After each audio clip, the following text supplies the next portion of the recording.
Most parenting books focus on behavior and trying to fix a behavior as if it is broken. And yet, our parenting is really rooted in a relationship. So, understanding the different needs that a child has at each developmental stage is central to make wise choices in managing that relationship. We don't change the child, we just help the child to grow. But the relationship is really the central point.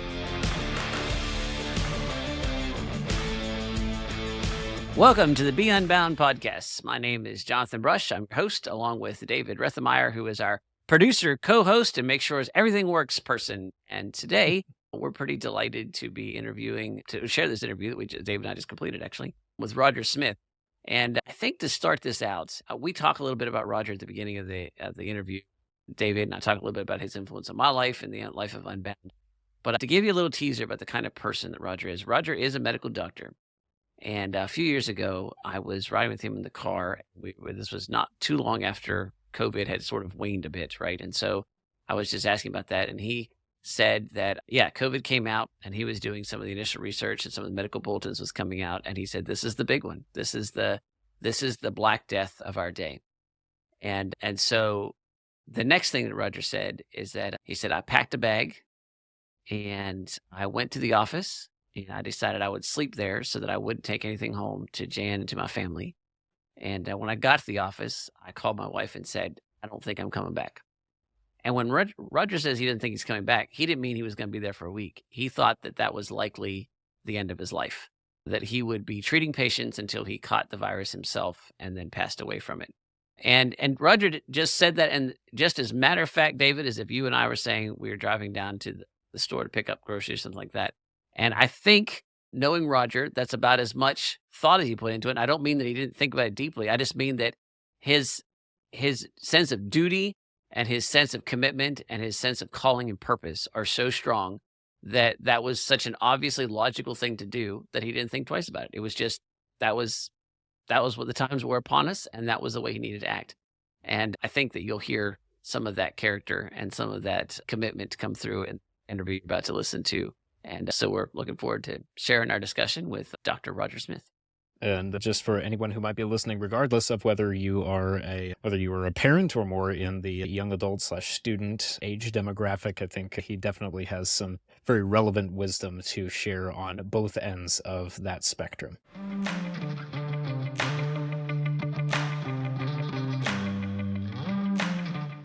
Well, Roger, welcome to the Be Unbound podcast. And I should say, Dr. Smith, welcome to the Be Unbound podcast, because Roger is indeed an MD, a medical doctor. I know him as an advisor, as a wise counsel, and as a bunch of other things. But I dare say, Roger, probably more people know you as Dr. Smith than know you other ways, since that has been your day job for, I guess, most of your adult life. Is that correct?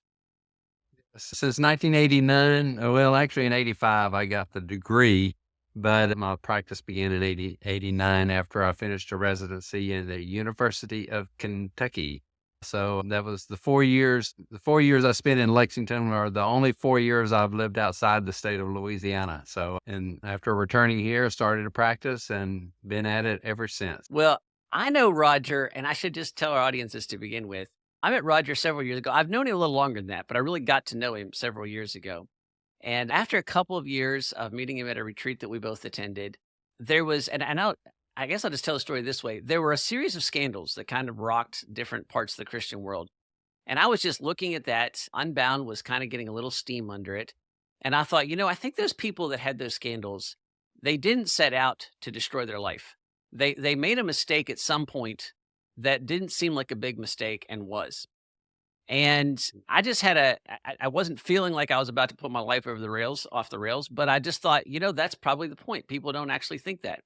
And so, Roger, I don't know if you remember this, but it was a fairly raw day. I was walking around the field beside my house, and I called Roger and I said, I have a strange request.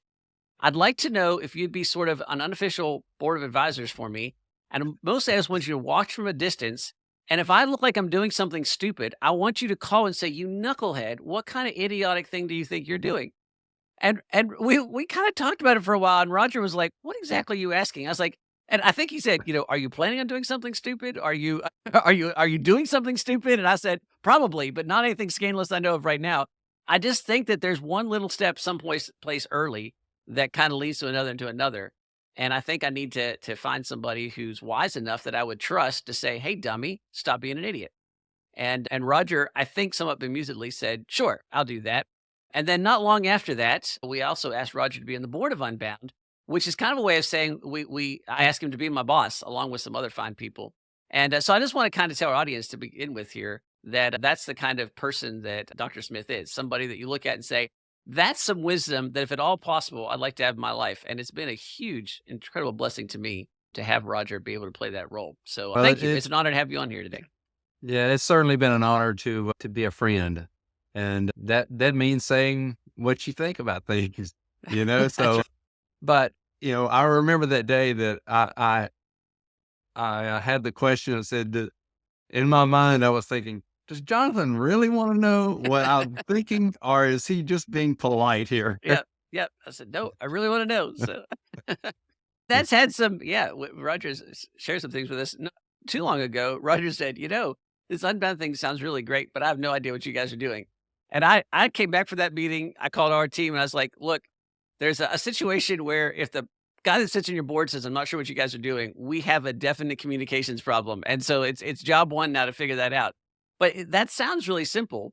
But sometimes you get in these situations where there's things that are obvious that people either don't say or think you already know. That when you do hear them, it kind of hits you upside the head, and you're like, "How did we not see that before?" And Roger, that's a long-winded intro to say that you have a book called "Parenting with Influence," and I hope you don't find this to be a knock on the book in any way, but it's full of that kind of stuff where you read it and go, "That makes perfect sense." But I wasn't thinking about that before. Now that I see it, I can't believe I didn't see it. But Yeah. at least I found myself the whole way through the book going, right, I knew that. And then privately saying, but I'm not doing that. And like, oh, yes, why did I not see that before? So anyhow, I just found this was a really rich book and full of those kinds of things to say, yeah, that's exactly what I needed to hear, but often was ignoring or not paying attention to. So what motivated you to write Parenting with Influence, Roger? Well, it was actually multiple things. I thought, as you age, you begin to realize you're not going to be here forever, and your children sometimes you don't want to assume that they know why you did things that the way you did them. Whenever we raised our children, we did the best that we knew how, and based on advice that we had gotten. And basically, I wanted to capsulize initially for my children the ideology, the reasoning behind the way that we lived as a family. And also I wanted to do it for other people to help families to be stronger, because I feel like as the family goes, so goes the nation. And so the stronger the better decisions that families can make together, and creating a wholesome home where people are free to grow and learn and be influential and be productive, that just improves the whole society. And so we've been studying parenting all of our adult lives, basically. And it was an attempt to capsulize from lots of different other influences on us into what we have seen as kind of the salient points of all those teachers out there that we studied and read. And so it was not just for my children, but it was also to help young families flourish, because we're all trying to do the best job that we know how. And I just tried to boil down some good ideas. Well, I think that boiling down good ideas is a good statement here. I know it's interesting, Roger. It's parenting is something that so many people experience, and doing it well has a phenomenal influence on the quality of your life. Yeah.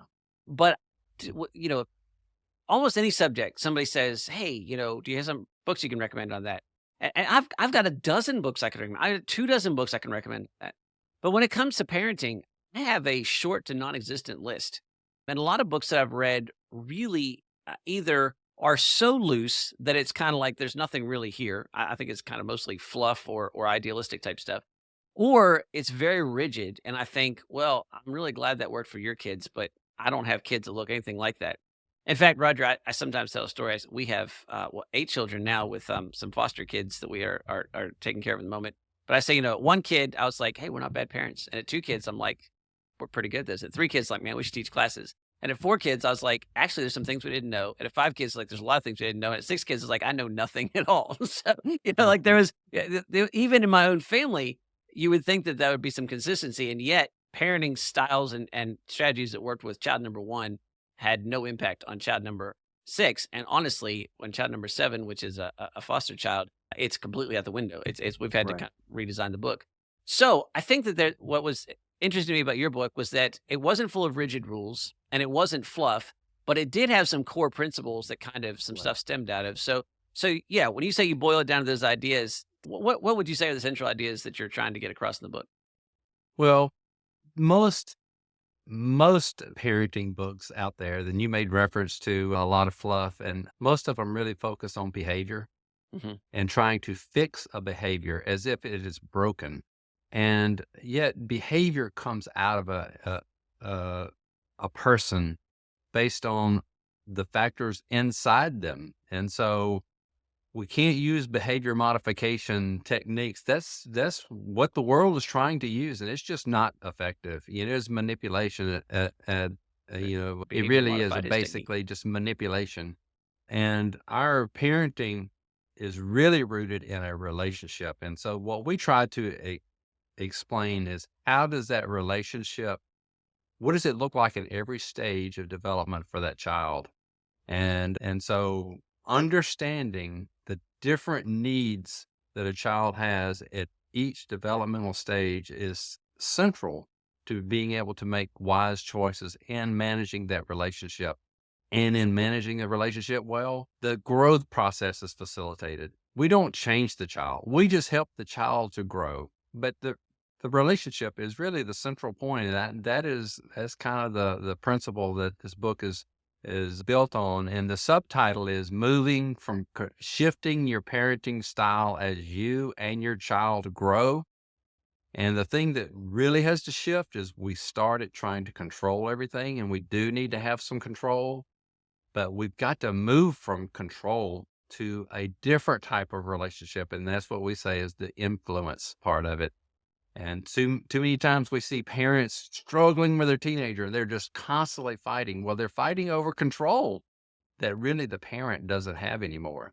The teenager has control whether the parent thinks they do or not, and so it's just a matter of managing that relationship. What does it look like? And that's what we try to explain in the book. I say we because Jan and I live this together and we study together. And oftentimes I would do the writing, but she'd go, that's not clear. So we really wrote together. So it has my name on the book, but it was a family effort. Well, you have 2 charts in the book, 2 more than that probably, but there's 2 that kind of illustrate this whole point. And it's exactly what you said. There's a graph, and if you can picture it, on this top it starts and it's like 100% control, and then it Yeah. goes down and it rolls along for a little bit, falling. Then has a very steep decline in the middle, and then it ends up, the bottom of the corner of the graph says adult, and there's no control. And Yeah. and you note that there's no ages on there because there's a variance of perhaps an extreme variance about where that lack of control comes. Right. And I think that the copyright on that says, we start out with 100% control over our children. And then from that point forward, it starts to dip. And then later in the book, you have another chart that is, has a line going the other direction and influence. And so, it starts at low influence, and you have full control. And then there's a cross point, and then, of course, you have influence but no control. To me, that encapsulated so much. And I think it's come back to my earlier point. There's that point where you look at that and go, yes, that makes total sense. And yet so many people in the moment of parenting forget, where they are kind of in that process. But with that in mind, you said something really interesting a moment ago, which was you said, we don't change our children. We help them grow. Yeah. I think that has the sound of something that's really fundamentally different. And so, yeah, unpack that a little bit for us. Tell us a little bit more about that. Well, let me tell it in stories. One of my most vivid stories for us is we as a family read books together, and whenever we would read aloud, I would do a lot of the reading during the evenings, and my wife would read aloud during the day. We were homeschooled, and so they read a lot during the day, but in the evening it was my turn to read. And so the children always were doing other things. And our daughter, we did not know what was happening, but she loved to color in a color book. And then she would get the coloring book and would cut out all the little shapes with scissors, just intricate little details. We didn't really recognize that was anything, and that we just thought she was making a mess. And but as she got better cutting, we got her better scissors and different things. And so, but today she's cutting leather, she's a fashion designer. We did not know that that was already in her. And we just helped her develop all the skills along the way that emerged. It was like the flower finally blossomed and bloomed whenever, and we could see what all of that was. Now, we couldn't see at the moment. We just knew that she had a skill that we just allowed her to develop that interest. And we saw that different in each child. And so we didn't make her a fashion designer. We just allowed for opportunities for her to develop those gifts that were innate in her and that passion that was there already. And so for three of our children, it was pretty clear. And our youngest child, we got to his high school years and we thought, what is he good at? What are his passions? He didn't seem to be passionate about anything. He was so just laid back. He just was a relaxed child. But we knew he had an interest in electricity for some reason. He wanted to make an electric car, in high school. And I thought, that's kind of weird, but Who does but that? but he pursued that. He never made an electric car, but he's an electrical engineer today. And so it finally emerged. We knew that he could do, a lot of things, and he was sharp mentally, but he just wasn't very motivated. So every child, we couldn't make him more motivated. We tried a lot of different things, but he just kind of goes at his own pace. But every child has their temperament, giftings, natural passions. And our job as a parent is to try to recognize those things and fan the flame, so to speak, and give them opportunity to develop at their own pace and at their own, according to their own giftings and natural tendencies. So that's what I talk about whenever I say our job is not to change the child, but to help them grow. And I think most parents look at that and say, that's the kind of parenting that I want to do. I mean, like, I want to take this child and nurture them and see their gifts and uphold those gifts. But I think that, like you, Roger, I go to a lot of conventions and a lot of parenting type conventions, and you have people there. And that's not the stories that generally people come up to you after a session and talk about. The story they talk about is that my kid sits on the couch all day and plays video games. I've got there's some destructive patterns that have started. And so there's a nurturing aspect of that, but there's still that parental responsibility. I don't know if it's not to change the child, but perhaps it's to guide and direct. So tell me about that. If yes, I'm growing up the talents this child has, but then also, like all sinful people, all of a sudden this child develops a habit or a problem, and I'm like, well, this is destructive. How do Right. I weed that out? Yeah. Yeah. So, you know, the video games is the kind of the crisis issue these days, but it can be anything. It can even be good things that can be just consuming. And so we do have a role to help our child to not be consumed by the things that are driving them. So that they do have a diverse experience.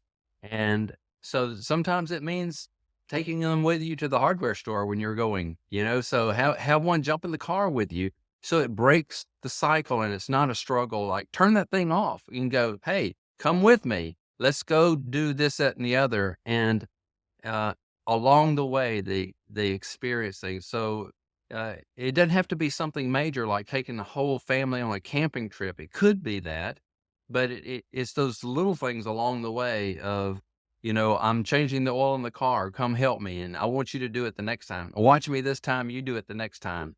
And so it's looking for opportunities like that to break the concentration, so to speak. If video games is a thing, you got to break it up with something positive, not just say you got to turn it off and then go, what do I do now? Well, just have some type of relationship building experience to where then the relationship is what leads to influence. And if it's a fight, that's not relationship building. So it's not influence building, it's building a wall. So we often want to change things by fighting over it. And there's better ways. I think that definition, of course, your subtitle, Shifting Your Parenting Style as You and Your Child Grow. Excuse me, the title is Parenting with Influence. Sorry, it's with influence is the part that is interesting. Of course, for Unbound students, that resonates because our leadership courses that Dr. Jeff Myers teaches, the thesis of that is leadership equals influence. And so, Right. it's easy to swap out the title parenting with leadership, which would be, how do you lead your child? You lead your child through influence. I think there's an interesting sort of rule of thumb there that if you're at a crisis point with a child, or you're at a disagreement with a child, or you're at a point where you need to not change your child, but redirect, perhaps is a better way to say Right. that. One of the questions maybe to ask there is that how do I gain influence in this situation? And sometimes those questions serve as a pattern interrupt where you say, I said this and this, and I said this, and you said that, and I said this. And then all of a sudden you got to go back and say, well, wait a second. How do I get, a term we use is to get upstream. Like, how do Right. I, whatever the problem is I've got right now, by the time the problem manifests itself, I probably lost to some extent. How do I get a little higher than that? I think you had a story about that with your son and the fight over the speech, right? I mean, I think in that story you basically say at some point you just kind of give up.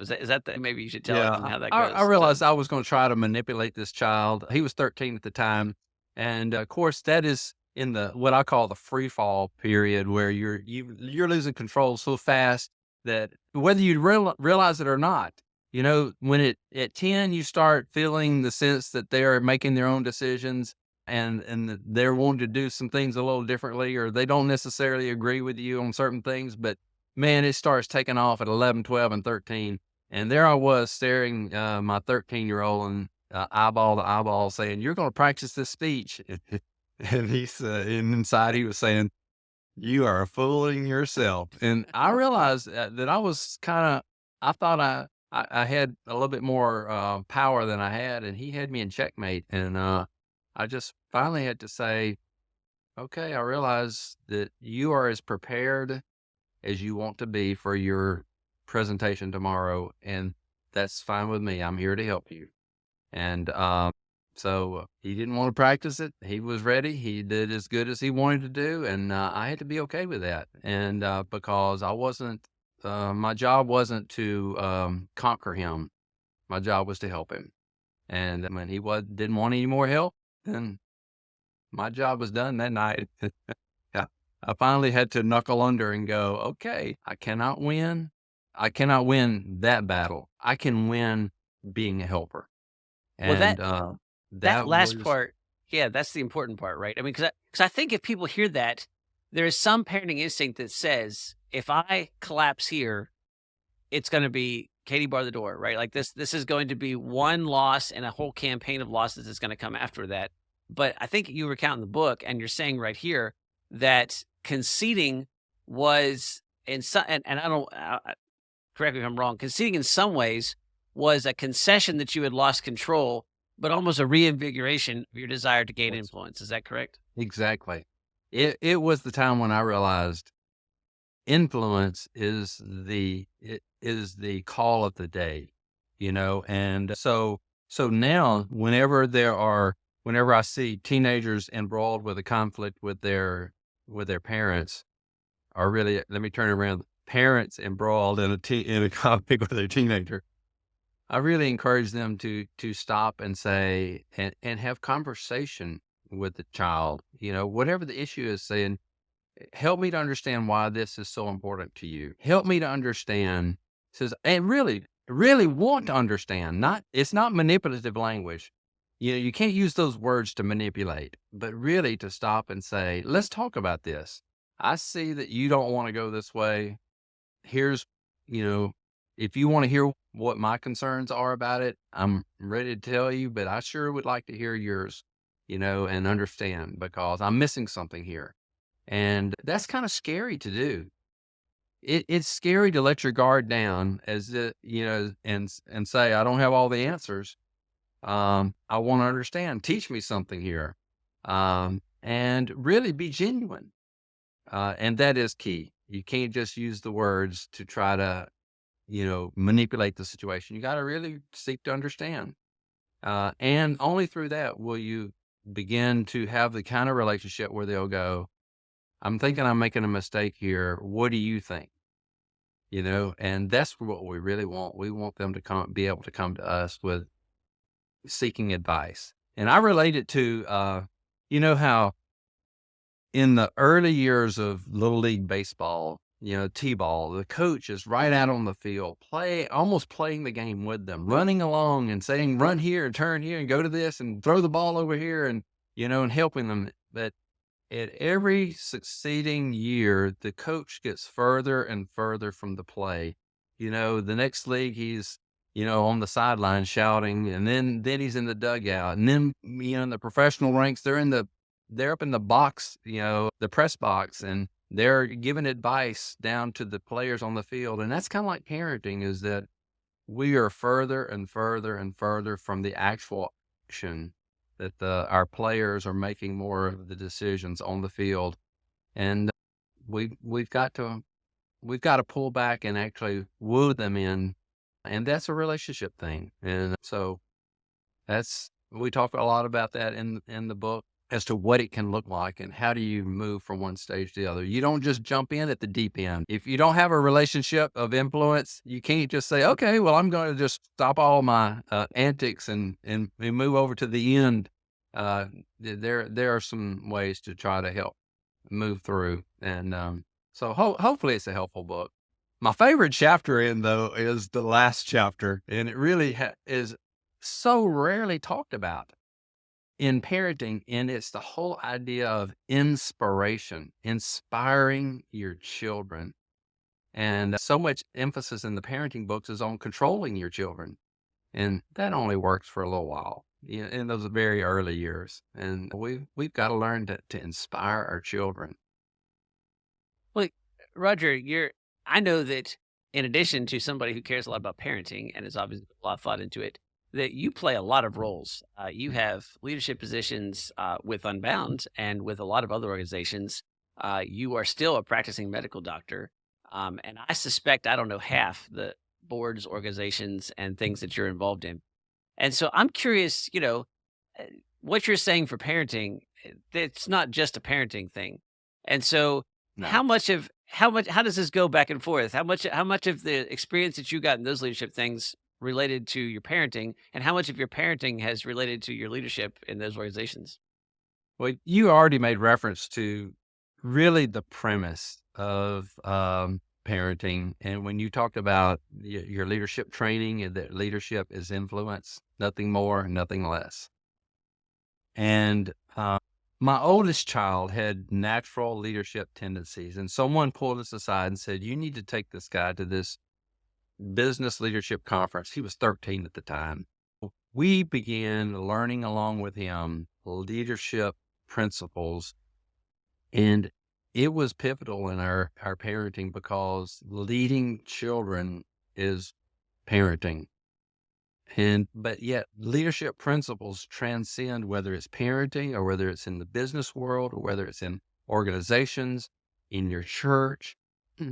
Leadership is leadership, and it is a skill that can be learned. Some people are naturally better at it. Excuse me. Some have natural tendencies, like my oldest child was more naturally bent that way. But we can all learn to lead better, and that is a relationship of influence. And it's key. I'm involved in leadership in a number of different things, not because I want to be. I just soon go along with the flow, but somehow it just is, I don't know. I get myself into these situations because I want things to be better. And you move the needle on things a little bit at a time, but someone has to kind of fan the flames of growth. And I don't always want to be the president of stuff. Personally, I like leading from the middle. There are some books on leading from the middle. John Maxwell wrote one called The 360-Degree Leader. And And the whole premise is that usually those that are exerting leadership are not necessarily the top dog, but they help the organization move forward by exerting leadership where they are, influencing the people, beside them, those people below them, and actually leading the people that are above them. And there are ways that we learn that. And so that all of that study of leadership really helped me in the home. And I had the chance to talk with John Maxwell, and that was my words to him. Thank you for helping me become a better parent, because I learned leaderships from his books, and it helped me in the home. And because leadership is influence, and we want to influence our children rather than control them. And I think that's such an important thing. If you're listening to this, so often people hear leadership, they immediately think top 1%, top 5% or something, the person in charge, the person charging.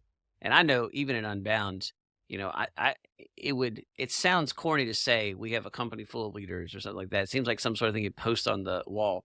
And yet I would say we wouldn't be in existence if that wasn't the case. That so many of our people influence leadership 360 degrees. And if leadership is influence, and they exert that in terms of they influence decisions, they influence outcomes, they influence students. And without that, it just wouldn't work. So Roger, you do have, I consider, we talk a lot in Unbound about principles and perspective, principles being things that are true no matter what, and then perspective being able to see those. And you strike me and have always struck me as somebody who has been based on some pretty solid principles in your life and have enough perspective to really qualify as wisdom. So, people listen to this podcast are both parents and students, and it's about helping people to thrive. And so we've talked a little bit about the parent side of things. If you would turn around and maybe just take a few moments, if you're talking to students, when you look back on what you've done over the last, several decades, since what'd you say, 1985 is when you got your license and practiced in 1989. What are some of the things you might distill down and say, obviously leadership was one of those. Relationships influence things we've talked about. But, if you're talking to a 20-year-old Unbound student and saying, here's some things to keep in mind. I'm not going to be able to teach you everything you need to know in 5 minutes, but here's some things that if you would ask these questions and pay attention, you'll probably be on the right track. What would they be? Well, so many things are running through my mind as you were fleshing out that question. One thing is do scary things. This is what John Maxwell says, that if at first you succeed, try something harder next time.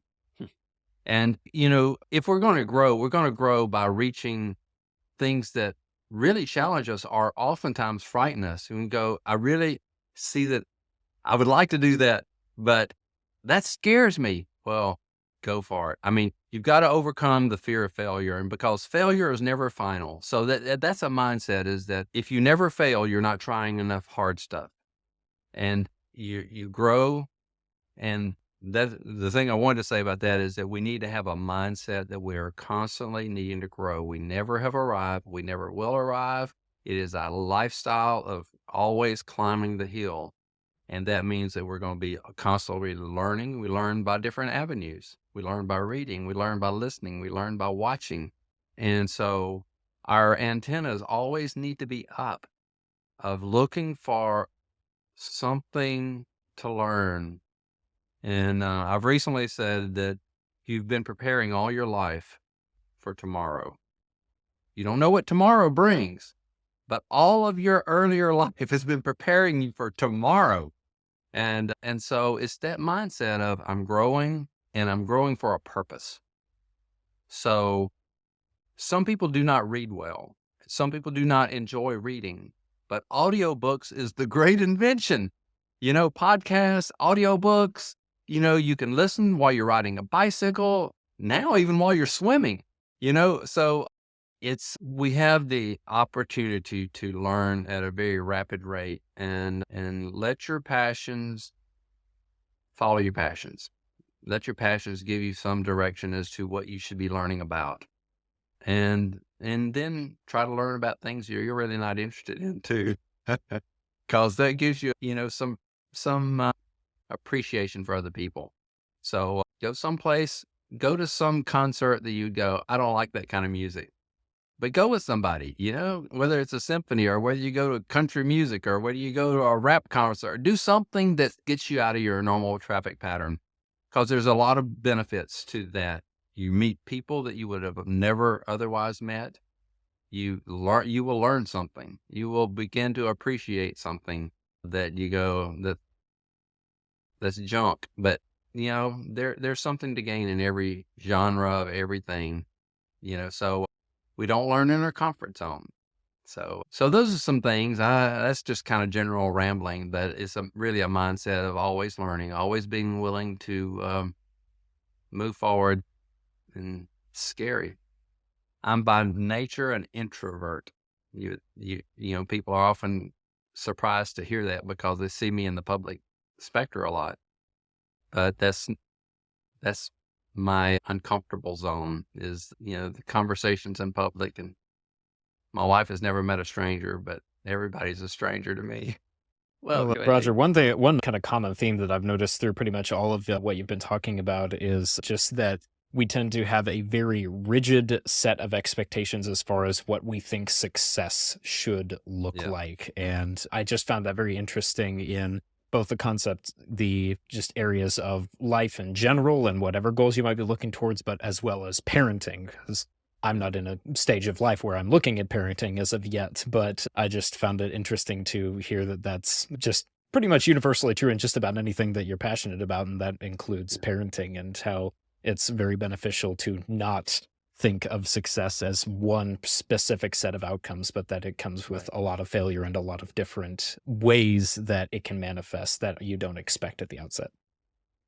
On the idea of success, whenever I ask parents, what does success look like for you as a parent? When you're done with parenting, what would be the measure of what your success would be in your child? I have never, in all the years I've asked that question, they've never mentioned a degree. They've never mentioned a job. They've never mentioned an income. They always talk about character. And character is really hard to measure, but character is really what we want in our children because character wins the day. You can overcome a lot of things. You can grow in a lot of different areas if you have the character, the moral integrity, the persistence, the courage, and all those are. You can't measure those with a test. You can't measure those with but we recognize them when we see them. Yeah, there's a strange irony, maybe of modern life. What's the business? The guy that writes all the it's a Peter Drucker. What gets measured gets improved or gets. Yeah. That's a paraphrase. It's not quite the right quote. And that sounds great for business, and it is. It's certainly good business advice. What I've always been struck by is the unintended consequences of that when it comes to education. Grades are a fantastic way. It's easy to measure academic performance.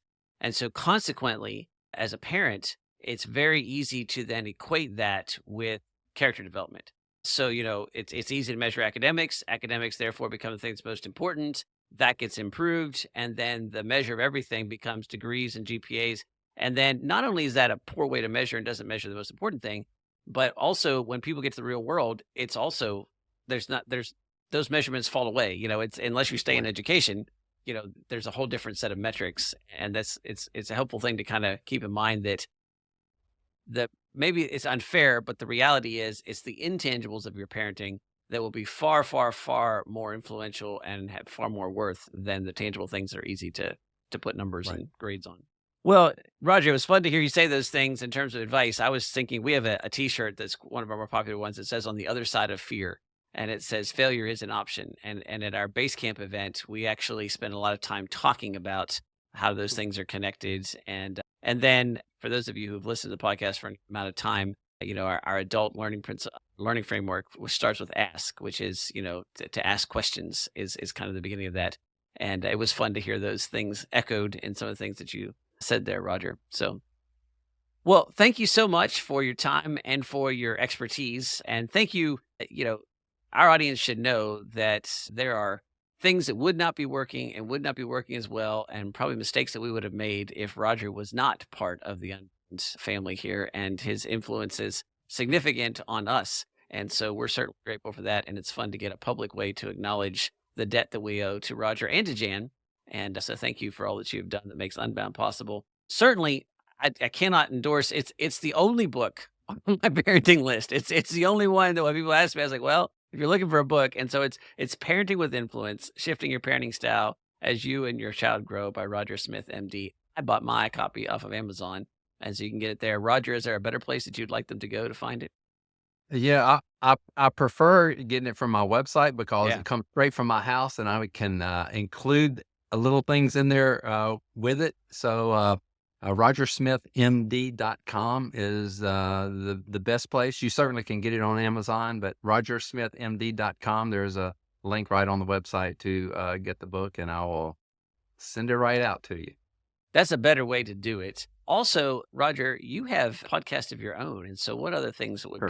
should people know if they want to get more of your Sure. wisdom? Parenting Matters So, Now is the name of the podcast, and it's a 3-minute podcast. So most people can take 3-minute bites, and sometimes it's hard to take 30 or 60-minute bites of information. So it's a parenting tip in 3 minutes, 3 times a week. And so you can just find it wherever you get podcasts. Parenting Matters Now. I also have a Facebook page by that name, and you get the video version of the podcast on Facebook, but it's a little bit harder to search. So on the podcast, you can look for a topic that you're interested in. So at any rate, 3 minutes, 3 times a week. Parenting Matters Now. well, that's good news. It's also removes your excuse. I mean, there's absolutely none of you listening to this who don't have 3 minutes that would be, and your day wouldn't get better, and your life probably get a little better if you didn't listen to Roger 9 minutes a week, telling you, give you a little bit extra help advice on parenting. So, Roger, thank you for all that you do on the many different roles that you play. Thank you for your contributions to Unbound, and thanks for talking to us today. And yes, if you're a parent, definitely check out the podcast and the book. And if you're a student or young adult listening to this, just know that you're listening to somebody who has been there, done that, and done it better than average. And it's worth paying attention to and listening to. So, Roger, thanks so much for your time. My pleasure.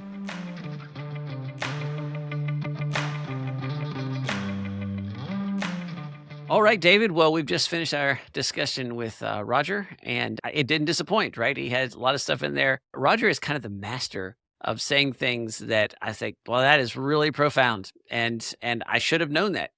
So it's kind of like both those things. Like, so it's immediately useful. It's not kind of like that's profound, and I'm going to ponder it. It's like that's profound, and I'm going to use it in the next 5 minutes. And I thought the discussion was full of those kinds of things. Yeah. I appreciate him and those who are like him who are able to communicate very useful and helpful and profound truths without having to sound overly intellectual. He is just a very down-to-earth person who you can just absolutely see walking into your local coffee shop and saying hi to, or as an elder in your church to just ribs you every Sunday that you walk in. But he just had a wealth of wisdom and some just very practical things that I really appreciated. And what is about Louisiana? Our last Louisiana native that we had on here said the same thing, that he had a comment that you should do things, at least what he said, that had a 50% chance of failure. And I think Roger went up to him a little bit and said, you should do things you fail at. So I thought that was an interesting connection between our two Louisiana guests in the last Yeah. So. We have a little bit of a tagline, especially around our base camp events, where we say failure is an option. I think, especially kind of from what we're hearing from some of our podcasts, we should adapt that somehow to say failure is not just an option. Failure is encouraged and is an important part of your journey to just grow and thrive in whatever stage of life that you're in. Because if you are not putting yourself in positions where you are failing, then you're missing out on a lot of opportunities. And we might say failure is inevitable, so you might as well learn how to deal with it correctly. True. Well, once again, thank you for listening to the Be Unbound podcast. If you're interested in the kinds of things that we do here at Unbound, make sure you check us out at beunbound.us, including looking at our Send and high school programs, where honestly, a lot of the principles that got talked about today, and some of them because of the influence of Roger, are incorporated into this program. So if what Roger said made sense to you, you'll find those principles, some of those strategies, and some of those ideas that he discussed woven into our high school programs, Equip and Explore, as well as our primary program for college-age students, Send. And then, of course, we do jointly with My Father's World, we do an additional high school program called Declare, and you'll find those ideas and principles in there as well. And do please take the time to check out rogersmithmd.com, check out Roger's book, and sign up for his podcast. 3 minutes a day, 3 times a week is probably the best way you can get some fantastic advice that I know of. And so definitely take time to check that out. Thanks again for your time and for listening to us. Until next time, I'm Jonathan Brush, and be unbound.